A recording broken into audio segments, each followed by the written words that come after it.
God, I'm positively pooped. Just came back from work. I decided to take a bit of a, I don't know, an early day today. I just didn't feel like sitting through another shift, so I did half a shift. You know, gotta look out for mental health.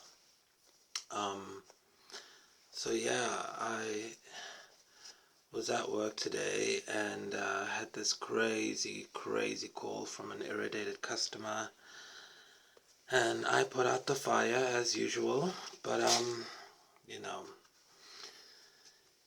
can never satisfy some people. Sometimes it's almost like they have this entitlement. You know, it's funny because they always say that millennials and Gen Z have all this entitlement issue stuff, but actually it's boomers. They just want everything now and, you know, quickly, and it's just insane. So my performance is up, and I just told my manager I'm taking half day today. And I work nights, so half day means coming home at 4 in the morning instead of, 11. We start at 1, sometimes 12 in the midnight. My mind is still kinda in that call center mode.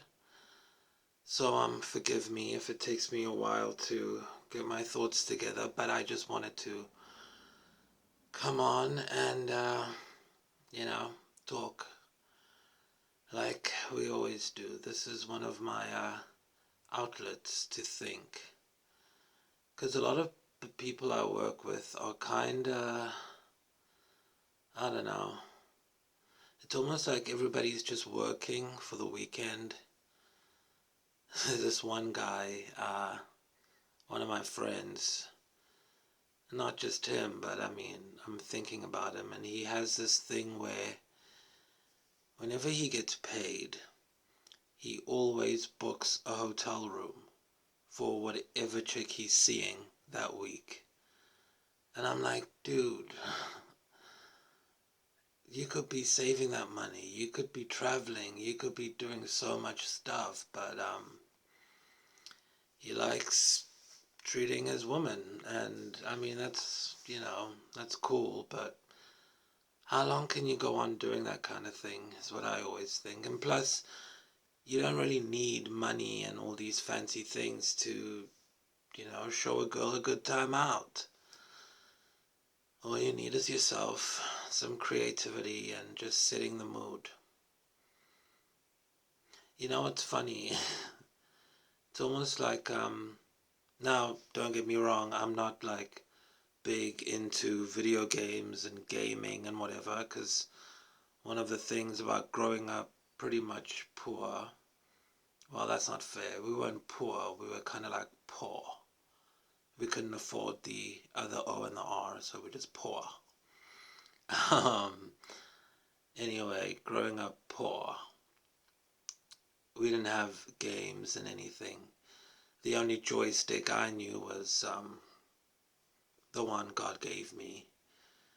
But this whole working thing sometimes make me feel like everyone is kind of like an NPC. You know what's funny? If life was a video game, then incels would definitely be NPCs. Then I would be a POC NPC. I wonder if I could monetize that. Maybe I could get on a can of Bud Light or something. But yeah, I think if life was a video game, incels would be NPCs, because I'm not saying that my friend is an incel. I'm just putting it out there. Dude, if you're seeing this, you're not an NPC or an incel. but it's like this behavior that's kind of pre-programmed. For those of you who don't know, an NPC is a non-playable character. Basically, like when you're dreaming, you always see yourself in the dream, and then you have all these other characters that are just like in your dream, kind of like Inception, how they explain that everyone else is just part of your subconscious mind and they are pre-programmed. They have no backstory, they have no drive or goal other than what's been programmed into them. Well, I kind of feel like that's what incels would be. And again, I don't mean that in a bad way. I just mean it's like some guys only have this goal of just getting chicks, getting money so that they can get chicks. And then somehow it's like they have this sense of security. And my whole thing is about life and living. But I get it because that's kind of how everybody's been programmed. A lot of you guys watching probably do game a lot. And just think about that for a second. I'm not saying that you guys are incels. I'm just saying, like, what does that life entail? I grew up with this kid, kind of like a rich dad, poor dad kind of situation. He was my neighbor, funny enough, and I'd always try and get him to come outside with the rest of us and just hang out and chill and go by the pier and smoke or whatever. But he'd always be inside, kind of shy and scared to go out. And I know he used to play a lot of games. Like, he had every single game. I remember once he invited me over and I went, and all he wanted to do was just play. And I don't know, it was fun. Like, I loved playing Tekken. I think we played like Tekken 3 and 4, and I don't know, Formula 1, Need for Speed, Call of Duty, whatever. I don't know, shooting, driving. And I was like, well, we can just go hang over with Jamie and take his dad's car for a joyride. But he was like, nah, you can't like shoot up hookers and steal money from banks and stuff, which you can do in GTA. So he enjoyed staying at home, and now he's working in some big software company thing. But maybe I should have played more games and wouldn't be working in a call center. Uh, but it's kind of interesting because I don't really see much in the way of his dating life. I mean, I'm not judging the guy or saying that he's something. I'm just saying, it's interesting how our past shapes us and kind of makes us who we are. And so I understand why incels, find it hard to connect because they've literally been programmed to kind of see life as some kind of simulation or whatever. And, probably does a lot of Tinder and online dating. But, there is a difference because I'm not against any of that stuff. Like, I use online dating apps and whatever. But for me, if I'm talking to a chick and she's not really wanting to meet up anytime soon, I cut that shit off because then it's like, what are we doing? Pen pals, playing games. I want to meet up. I want to touch your skin. I want to feel you quiver when I put my hand on the small of your back. But I think, it you have to demystify relationships. And I think the only way of doing that is actually getting into them. They don't have to be perfect. They don't even have to be like your dream situation, but you got to start somewhere. And so something that, I really enjoy doing is just hanging out in real life locations, figuring out how my presence in a certain space affects the rest of the environment, because we're all human. We all have a vibe about us. When you enter a room, you can feel when the room changes. When you enter a group of people talking and you just walk in and stand there, don't even have to say anything, you can feel that shift in the air and the atmosphere. And I live for that shit. And I feel like some guys don't, and they're afraid of rejection, and I totally understand, because rejection is embarrassing. It's hard. It's kind of like hard not to take it personally, because everybody says, oh, don't take it personally, but it's the most personal thing that could ever happen to you. Being rejected, somebody saying, no, I got a boyfriend, don't want to do it. I mean, even if they do or don't, it still hurts, because if you were dating someone and Scarlett Johansson came up to you and said, hey, want to go for a drink? I don't care who you're dating, you're gonna go for the drink. There's no one worth not going for a drink with Scarlett Johansson with. You know what I'm saying? So that whole thing still hurts, it stings. So, like, my thing is just go out and just be in an environment. Even if you go to a bar and you just sit there and just absorb the energy. You don't have to have anyone look at you, talk to you. You don't even have to find somebody to look at or talk to or approach. There's no goal in mind other than just being there. Because, I mean, think about it. If life was like a video game, you would have your NPCs who just follow whatever society has made for them and, fit into their design, their character. And then you have your players who just love playing the game, enjoying everything in the game, exploring the game. But I mean, I've been there with that, and it gets boring after a while. And so for me, I think I'm at the stage where, for me, it's about making my own game, becoming my own game master. And, like the other day when I did that video about, solving the marriage and divorce crisis, it was really fun because it made me think a lot about, if I was a game master, say this whole world is a game, right?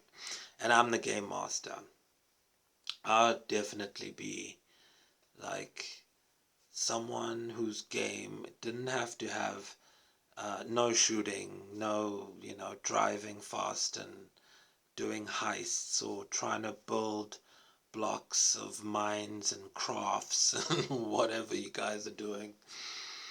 But it would be something that has to do with connection. It would kind of be like Tinder, except it's a game. And the game is who can be the most vulnerable. And whoever's the most vulnerable wins.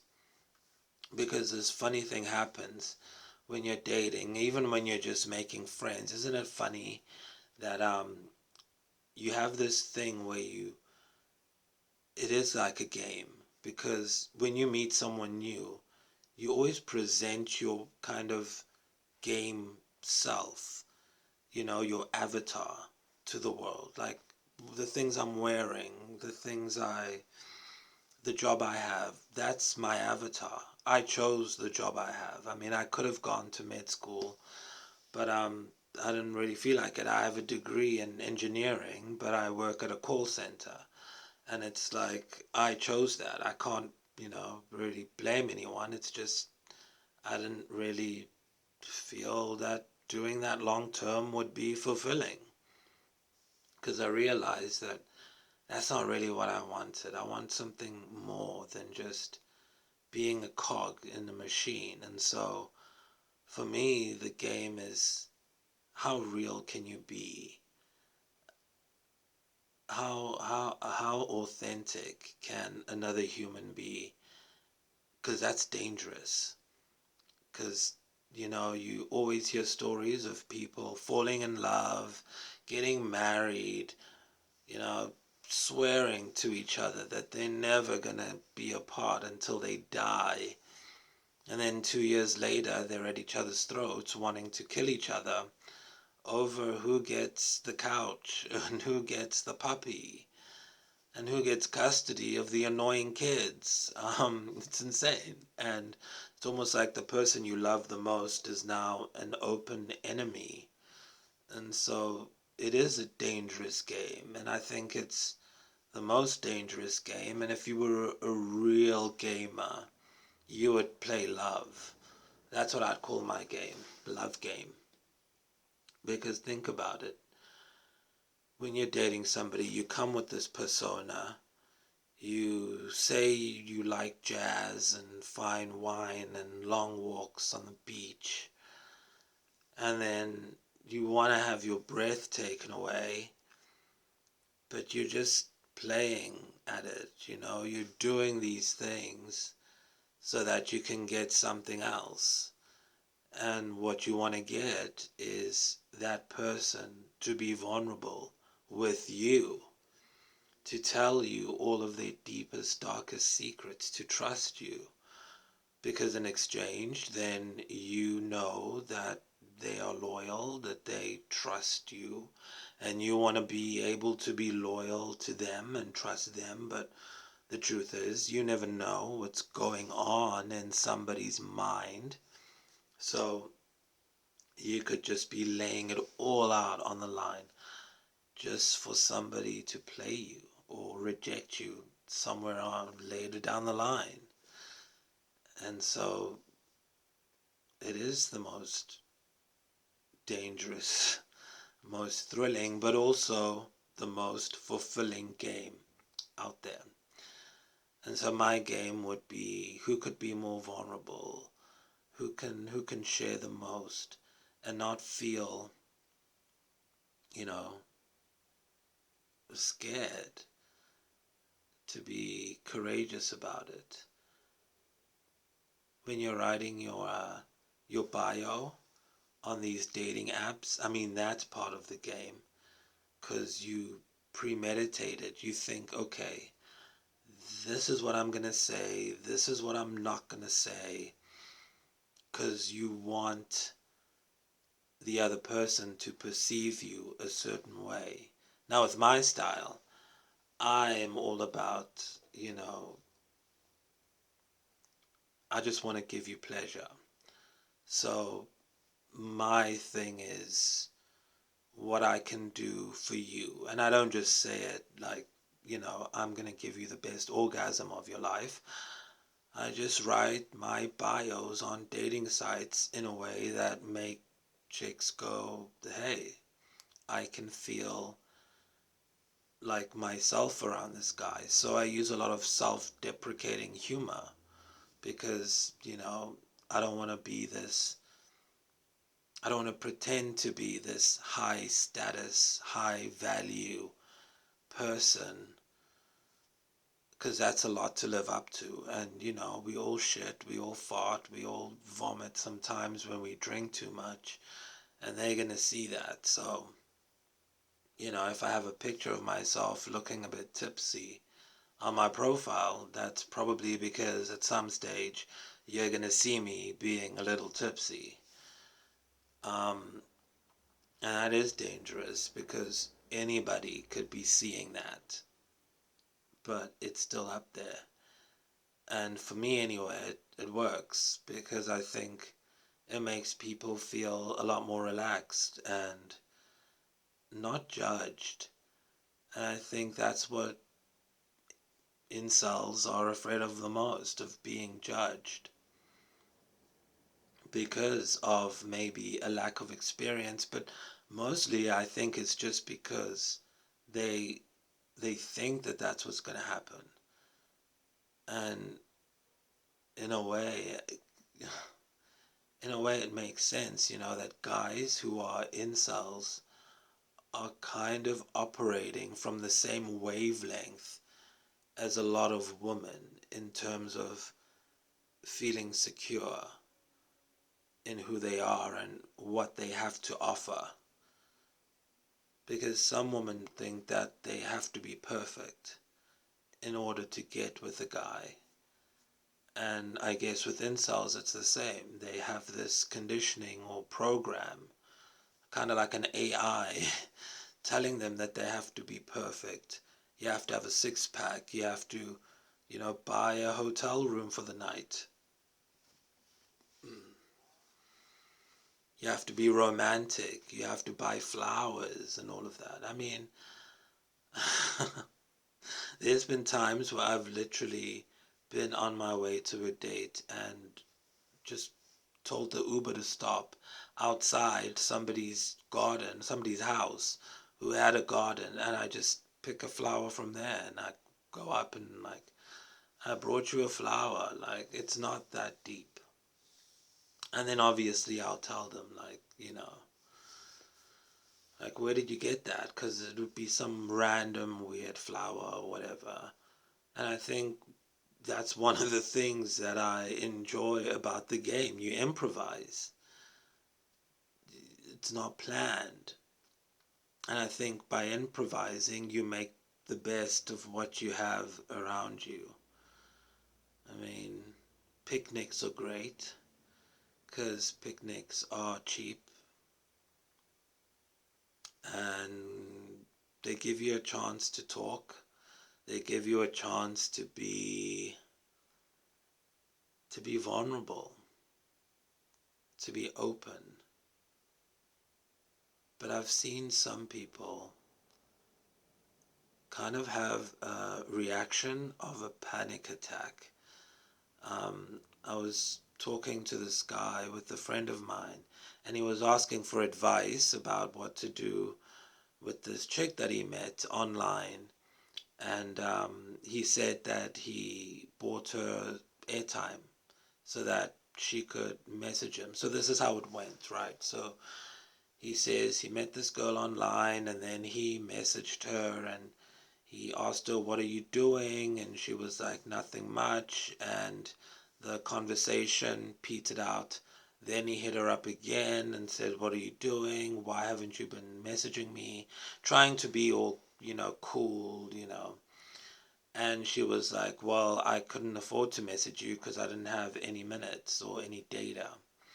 So, of course, what does he do? He buys her data. And my friend and I were like, "No, that's the worst thing you could have done. Because now you're going to be the money guy. And when you're the money guy, you're not going to be the getting laid guy. Because why would you want to threaten that?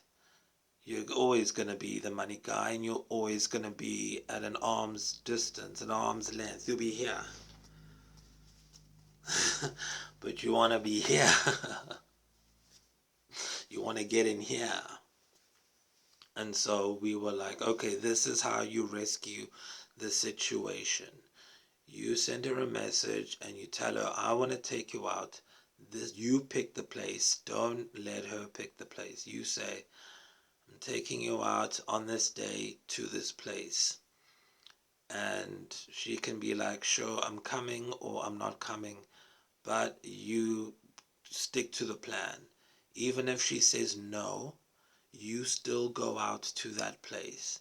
Because the thing you need to learn is you don't need anyone else to enjoy yourself. And when you get there, you don't know what's going to happen. Like I was saying earlier, when you're in a space, you get to feel and sense the environment and the change that occurs when you get into that space.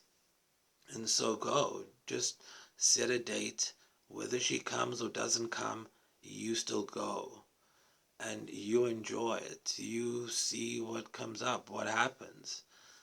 And ideally, you would have another chick on the back burner to take her spot, but if you don't, you can still go by yourself. And an NPC would be like, oh no, I can't sit at a restaurant by myself. What are people going to say?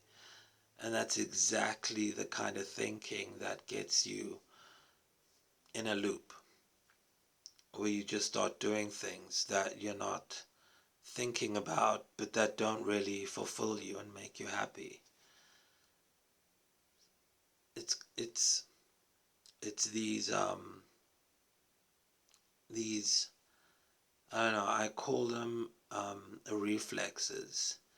You know, like how when the doctor hits your knee and your knee goes up, that's kind of an emotional reflex, but in your mind, where you see it a lot when guys feel rejected. Some guys, they'll just turn and they'll be nasty or lose composure and be like, oh yeah, you got a boyfriend? Okay, okay, cool. Well, I didn't like you anyway. You were a 3 anyway.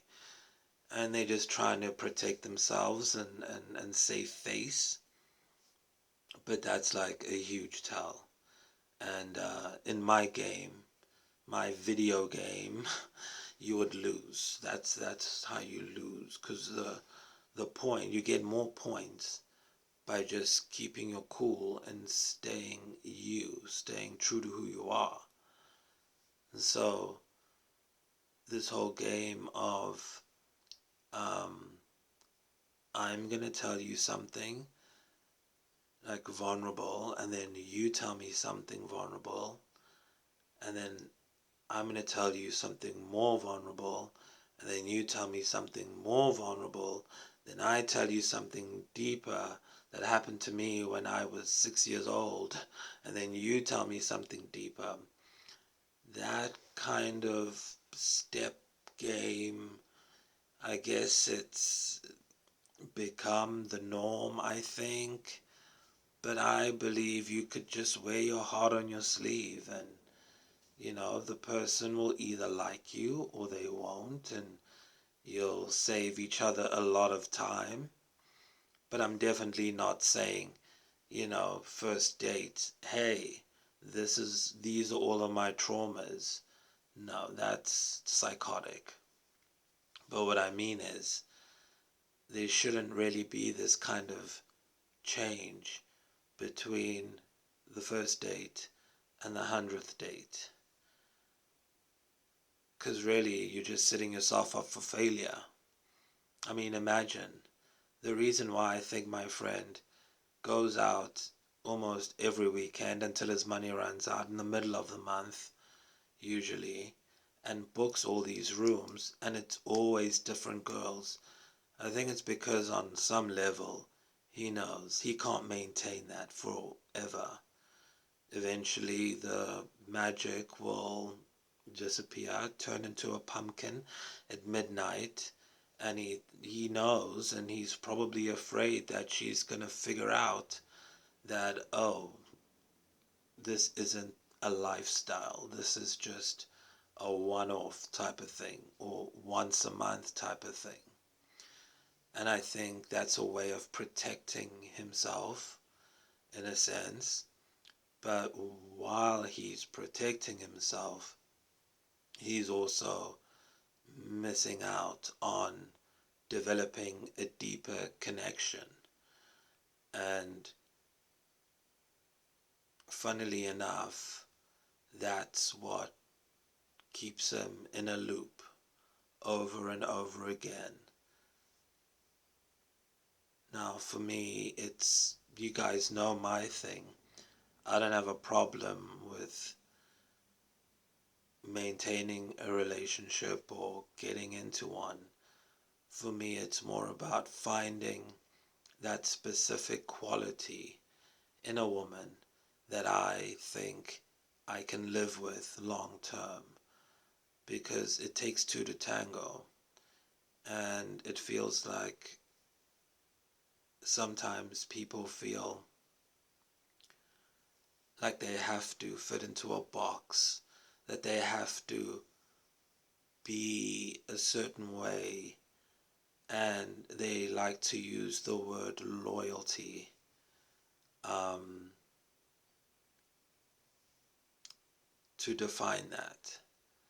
For example, this idea that when you get with somebody, you have to stop seeing your friends, you have to stop drinking, stop going out, because now you're in a relationship. I think that's very damaging. I think that's forcing somebody again to play into some pre-programmed role. Um, but then you have people say it's called responsibility or loyalty. But my thing is, well, then who are you dating? Are you, why would you want, does that make sense? Why would you want to be with somebody that, in order for you to feel secure in the relationship, they have to change? They have to shut out the rest of the world. And I'm not saying that you have to cheat or go do some weird shit um, behind somebody's back. I'm just saying, do you stop being human when you start dating? And if you do stop being human, then what are you? So this isn't an attack on NPCs or incels, an attack on NPCs. This isn't an attack on incels. I'm just saying that the steps are the same, and when you eventually do get in a relationship, if you fall into that trap, you're going to be just as unhappy as you are as as an incel, as you would be as somebody's boyfriend, because you're still going to be trapped. Right now, you might feel trapped in that you think you can't get a chick to even look at you. But then when you finally do get one to be with you, marry you, be with you long term, then you're going to feel trapped that you can't do any of the things that you wanted to do. So I guess, like, what I'm trying to say and how it ties into, like, me just, taking a half day off work, is that you got to set your own boundaries, your own rules, and your own game. And when you master your own game, then you're the final boss. You decide what happens at the end. And isn't that what we all really, really want at the end of the day? To be able to decide what we want and to be able to live what we want without feeling guilty about it, or without feeling like we're giving up something. Because then that just creates this constant state of dissatisfaction. And of course, it makes Big Pharma a lot of money because you'll be in therapy the whole time. I mean, I feel like, look, don't get me wrong, I think therapy is amazing. But sometimes I feel like therapists are just there to make you feel better about shitty situations that you don't even need to be in. Like, you gotta just decide for yourself. You only live once if you're an NPC. But if you're a human, then you can live like James Bond forever, as many times as you want. You can live twice. You can live 3 times.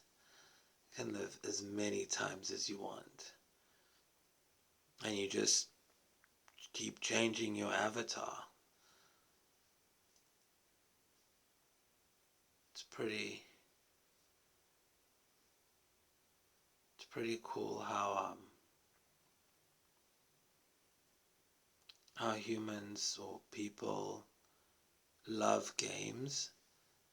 And isn't it interesting how games have been a part of our life since almost the beginning of time? I mean, even in the Bible, when Jesus died, people were literally playing lotto with Jesus's belongings. It's even written in the Bible. I remember vividly in Sunday school when we had to do the crucifixion play, and we had to do that scene where the soldiers or whatever, the Romans, cast lots for Jesus's belongings. And I mean, in the midst of such a dramatic scene, an execution really, people were playing games. Games are just a part of our lives. And my thing is, instead of playing or focusing on some game in your house, on your couch, or some jerk-off game, did you guys ever do this game called Soggy Mari? I guess Soggy Biscuit for some of you, where you stand in a circle with a bunch of guys and you jerk off onto a biscuit, and then the last person to jizz on the biscuit has to eat it. I mean, we've all played that game at some point. It's like a bonding ritual, but it's a game, and some people are probably freaked out by it because you're not supposed to talk about certain games, but it's games. It's not real, but they do offer a chance for you to play. And I guess what I'm saying is, make your own soggy biscuits. Make your own limp biscuit. I mean, look at Limp Bizkit. They did it. They reappropriated the word and made it empowering for everyone. I wonder how many people actually knew that's what Limp Bizkit is referring to. But we know. We know. Um, and they literally made it mainstream. And that's, I guess, what I'm saying. You can. The thing with life is, okay, obviously, when you're at the bottom, you gotta work, you gotta do what you gotta do, but you do eventually reach a point. Like for me, I'm not some tech genius millionaire like my neighbor was or is, but I work at a call center. But because I'm good at my job, I mean, it's not difficult to fake being nice to people on the phone. But because of that, I have the highest stats in the whole thing. So once you get up in the game, whatever game you're playing, whether it's at school or whatever, when you get the most points, then you get to become a game master. And so I get to go home early. And I guess if you're at school and you're a valedictorian or whatever, you get to have your name on the thing and probably hand in your work late. I don't know. If you're the best guy at something in the office, maybe you get to go home, when you feel like it, or you get to finish your work and hand it. You know what I'm saying. The more you handle and take control of whatever game you're in, however low it is, however sucky it is, you can still become a game master on some level. And obviously some people are going to be like, oh, well, why does he get to go home and I don't? But that's just, because you earned it. And, I'm probably going to get my own team at some stage. And I'm not going to be a dick to them. I'm going to manage them the way I would want to be managed. And my incentives for them would be, look, I know you're here to make money. You're not here as a career goal. So if you give me what I need, which is the stats to maintain my position and my privileges, then I'll give you whatever you want. And those are the people that I know will gravitate towards me and my team. And that's the real mastery of what I guess I'm trying to get across is being an incel. You don't have to be an NPC. You can be the dude who sucks at getting chicks, who's scared of rejection and whatever right now. But if you can just find any way, whether it's your sense of humor or your awkwardness or whatever, to kind of work out a niche for yourself in the dating world, then you get to set your own game. I mean, look at Russell Brand. He's kind of weird and goofy and interesting, but there's you can something sexy about him, something you can sense. And there's nobody like him. He can get away with stuff that, other people would get hashtag Me Too for. Because when he does it, it's different. Look at Sacha Baron Cohen, skinny, gangly motherfucker. But he has this special something that only he can get away with. Look at Ricky Gervais. Definitely not Chris Evans, but he can get with any chick because he's funny. He has worked out his game and he's mastered it. I mean, I could go on. There's so many of them. And I'm not like talking shit about these people. I'm just saying they aren't incels. But a lot of incels use looks as an excuse. But really, when you think about it, it's got nothing to do with that. It's got to do with borrowing in and what you can do in whatever area you're in, and then just creating your own game. So I guess what I want to know from you guys is, what game are you creating? Or rather, what game would you want to create if you were the game master?